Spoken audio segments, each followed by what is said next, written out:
We just celebrated our 10-year anniversary, and I'm 28 years old. I'll be 29 in a couple months, and I'm old, and I'm sorry. I'm not meaning to diss all you guys that are older than me. Sorry, Carney. No, but like I said, I don't. It's not that I know everything at all. I just really feel like God has blessed me with the opportunity to do what we do, and every single year, it's crazy how much I learn. I mean, it's insane.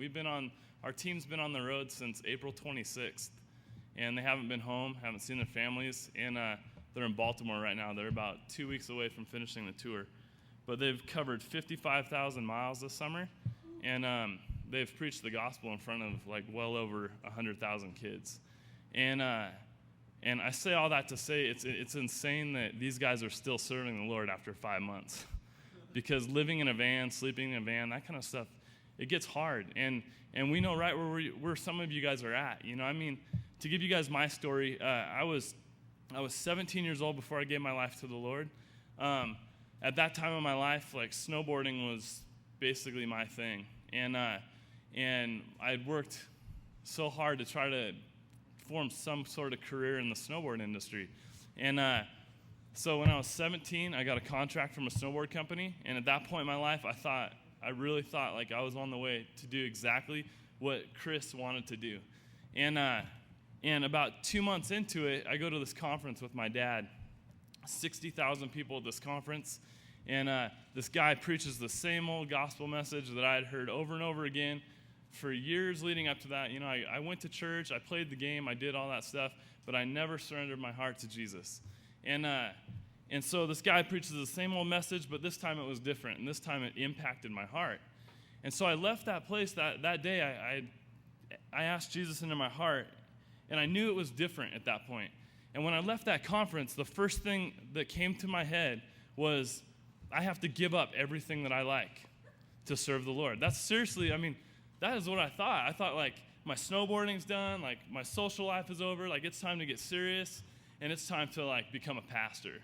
That was, at that time in my life, that's what I thought. And so it was the craziest process that the Lord took me through, because I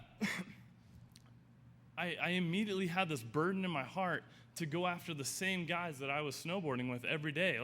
I didn't know how it was going to happen. I didn't know, how we were going to pay for things or actually do things. But in my heart, it was you guys know this. It's when God transforms your heart, it's you can't help but go out and try to share that with other people. If you're sitting on it, you're weak. You know what I mean? It's God radically got a hold of my life. And now the only people that I'm comfortable around are that group that I hung out with, which was these snowboarders, these skateboarders at that time. And so make a long story short, within a year, God just began to do a bunch of things in my life. And I just thought, God, all I want to do is reach these kids. That's all I want to do. And it really opened up the next 10 years of my life that have been a whirlwind. And it's been the biggest highs and the biggest lows. And times most of you guys have probably faced before, where you're just ready to throw the towel in. You're finished because you don't have the finances to continue going. You're not seeing kids getting saved at your demos, your outreaches, at your skate parks, whatever it is. And you go through those discouraging times, and the first thing you want to do is just give it up. And I've been there, and I've done that. And over and over and over again, the one thing that God keeps bringing back into my head is obedience. God blesses obedience. And 10 years ago, when God got a hold of my heart, it wasn't about a cool clothing company. It wasn't about what kind of tricks we did or how many kids we reached. It was about being obedient to that burden that was on my heart. And I have this friend of mine. This is the craziest story. I was on this trip with a buddy. We were in Virginia, and we went to this grocery store, and we're driving through the parking lot, and there's shopping carts, just free shopping carts sitting around all over in this parking lot. And I'd never really spent time with this guy before.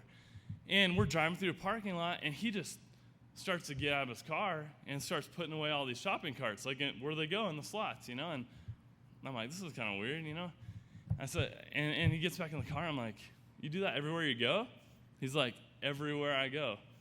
this guy will be driving down the road, and he'll pass a grocery store and see a handful of shopping carts just sitting in a parking lot, and the guy will go grab the shopping carts and put them away. And he feels like he needs to do that. And it's like God puts burdens in our hearts. You know, at that time in my life, my burden still was for these kids. And a lot of times we get so jaded in life as adults and so jaded in ministry that we're so focused on like going this way and trying to create this big infrastructure and do all these things that in the meantime, you're just passing by shopping carts. You know what I mean? You're just passing by all these things, and God, every time you're passing them, God's like, there's one, there I am, and you're just kind of like, no, I'm on a mission. You know, I gotta get to the grocery store. You know, I don't care about the shopping carts. And this guy, like, it really hit me hard that day because I thought, like, that's what a burden is. That is what obedience is. Obedience is heeding to a burden that God puts on your heart, and no matter how difficult it is or no matter what you have to do, you're going to put that shopping cart away because it's a conviction in your heart and you got to take care of it. And I tell pastors all the time, like, pastors call us or email us and they'll say, we want to start a skate ministry at our church and, you know, we want to do this and that. And the first question I ask them is, do you have a burden for these kids? Like, is your heart completely broken for this culture? Because about a year ago, I sat in a church service and they started flashing images of starving kids in Africa and all these things, and it was the weirdest experience. As I started to see these kids flash on the screen, I immediately started putting skate kids that I knew that I hung out with, like their faces started taking the place of these kids on that screen. And I came home from this conference and I told my wife, like, I had the craziest experience. Like, some people are called to feed those kids, to reach that need. And God has put the same burden in my heart, but for the skate culture. And unless you have that burden, it's hard to do. And I see a lot of churches nowadays, and I'm not trying to rip on anything. Understand my heart. I see a lot of churches nowadays that I think are sometimes trying to reach a quota. Like, we're going to do outreaches because that's what churches do. We're going to start a skate ministry because that's what we need to do. That's how we stay relevant. That's how we stay at the top of our game. And that's just wrong, you know? You start these ministries because of the burden that's in your heart. You can't help but go after these kids.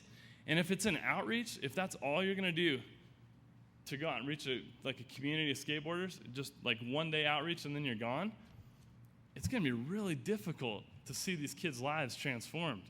It's so hard for us sometimes to be on the road for months at a time. We sit around and we go like, are we really being effective, you know?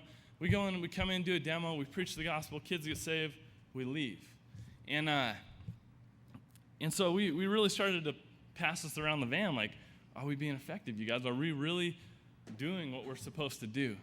And my heart is to see kids discipled, see kids come to fruition, you know, see God really begin to bless their lives. And you guys that are starting these local skate ministries, like, you guys have an amazing opportunity here. You have an opportunity to completely transform a city, to completely flip a town upside down. And when we first we started BFC in Idaho, and I moved to Seattle about 3 or 4 years later, and the Idaho guys kept running stuff, and so I was in Seattle trying to get stuff going there. And I don't know if any of you guys have ever been to Seattle. Anybody ever been to Seattle? Seattle is one of the most unchurched cities in the U.S. It's 96% unchurched. And there's a lot of big churches there, but it's a huge city. Now, the skate culture in Seattle is a totally different story. They're a tight-knit group. The average person is not going to walk in off the streets and just, like, fit in with them. You know, they're really difficult. And as we started getting things going in Seattle, it was really evident to us that it wasn't a weekly Bible study or a skate church that we were inviting kids to that these kids were gonna get changed through. It was gonna be us acting on that burden and going out to those skate parks and starting to love on those kids because that's all they needed. And so all we did, we grabbed a barbecue, we grabbed some lemonade, some water, and we started going out to all the skate parks once a week. We just started feeding kids, giving them lemonade, giving them water, like no strings attached. There was no message. There was no like, hey, we're Borders for Christ. You know, it was like, just come eat, come hang out with us. We did that for 3 years. And through that, we saw more kids get serious about their relationship with God because we were consistent.